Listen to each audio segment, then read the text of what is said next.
I want you to picture a sailing vessel a la a Spanish galleon from the 1600s, or a pirate ship, right? Many masts, dozens of sails, 400 tons, it's made of mahogany. Now picture turning that boat. What does that take? It takes a huge amount of effort, plus the combination of working with Mother Nature, the elements, understanding weight, understanding the sea, understanding wind, understanding the absence of wind. That's what it takes to turn a sailboat. I've always thought of my transition from being a manager in the restaurant business to being a consultant as turning a sailboat. I did not know which course I wanted to be on.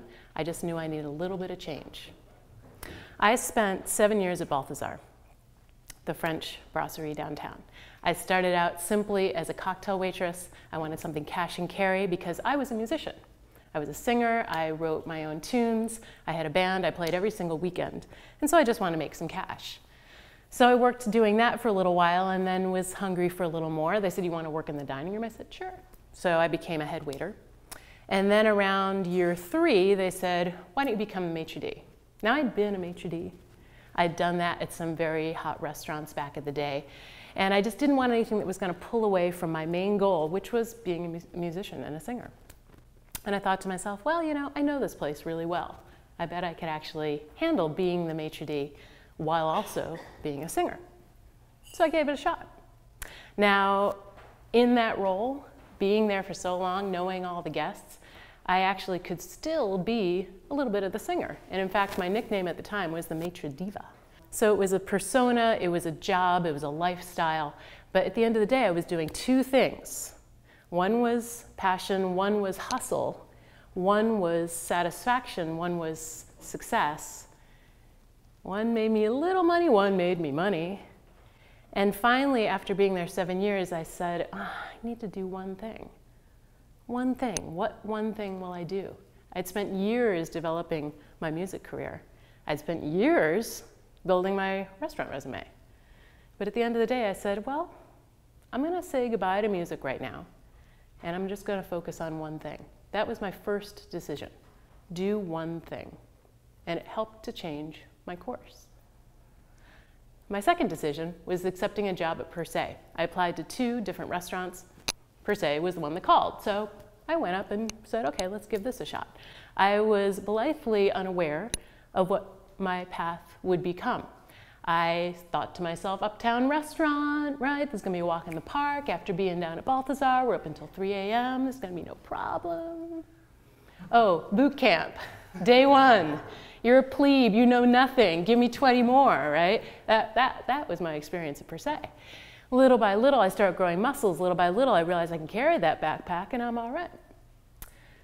Fast forward now, I'm starting to feel my gait in the fine dining world.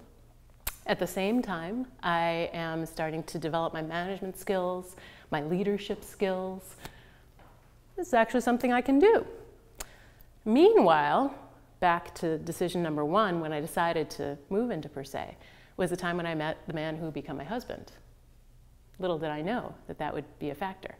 So I'm creating a life now with this person. I'm going from the diva to the partner.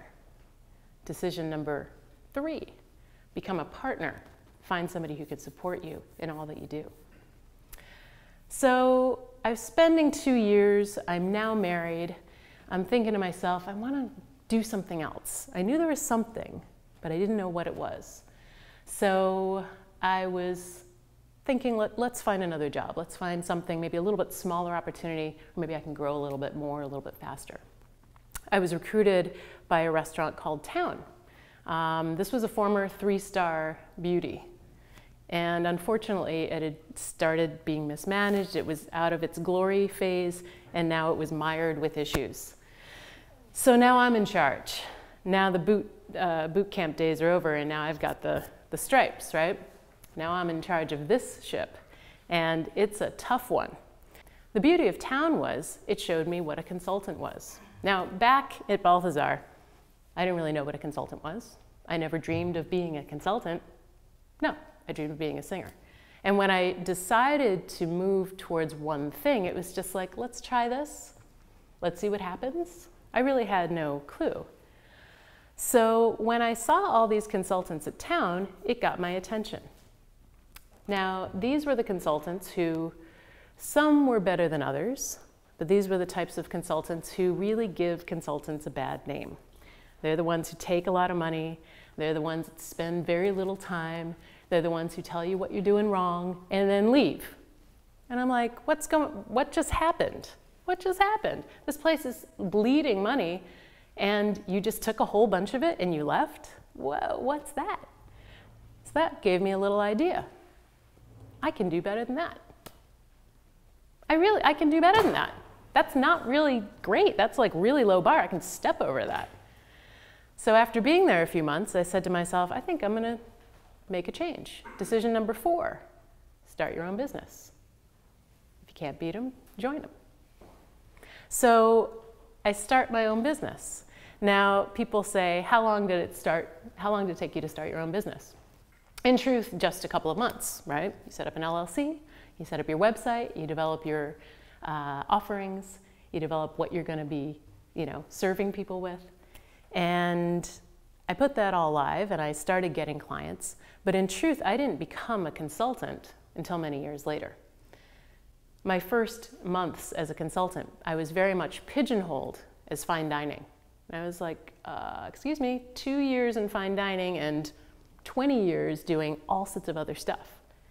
What I've always taken pride in is I haven't only worked in high-level restaurants. I've worked in some dives. I've worked in some bombs. I've worked in restaurants that don't do well. And there's incredible things to be learned from that. So little by little, I started retracting my offerings. I started honing what I did. I started focusing on certain things that I love to do, so service, training. I've started getting more wealth of knowledge in terms of executive coaching and adding that to my repertoire. Also throughout consulting, I realized that it's not just a solo venture. While I was a one-woman show, I had influence and people giving their input from my whole circle. I had friends, I had colleagues, I had clients, my very, very valuable clients who trusted me. The interesting thing is that as accomplished as I feel as a consultant right now, it's all back to zero, all over again. Why? Because I decided to write a book. So now I'm not just a consultant, now I'm a consultant author. I was sharing earlier with Peter Esmond that, what you up to now? And I'm like, book, You don't realize, or they don't tell you, that when you write a book, you're now a writer. I was like, it's another project. No, it's not. You're now a writer. Now you write. But still, turning that boat by increments, not really always knowing where the end was still a constant effort, a constant movement, a constant maybe over there, maybe over there, maybe over there. And then finally, you get somewhere. You have changed course. And all the people that helped you do it are there going, yeah, of course you changed course. You got this. Now, as an author, as a consultant, I feel like I'm always looking for the next thing. I'm always looking for some sort of change. I'm always looking for some sort of new. And I feel like I have been in my journey, sometimes I'm really calculating. Sometimes I'm really smart about it. Sometimes I'm like, this is going to lead to this, is going to lead to this. Boom. And sometimes I'm like, well, let's just see what happens. I just try. And other times I hit a dead calm where all my efforts are not paying off. There's no wind, Kate. There's no wind. You got to just relax. It's not happening right now. And that's okay too, because that's nature. Sometimes you need to stop. Sometimes you just need to stop. Now, I have plans and goals. I'm going to keep going. Where I'm going right now? Well, I'm not entirely sure. But I know wherever I end up, it'll be pretty darn good. And it'll be there with some people like you. So I'll see you on the other side. Thanks.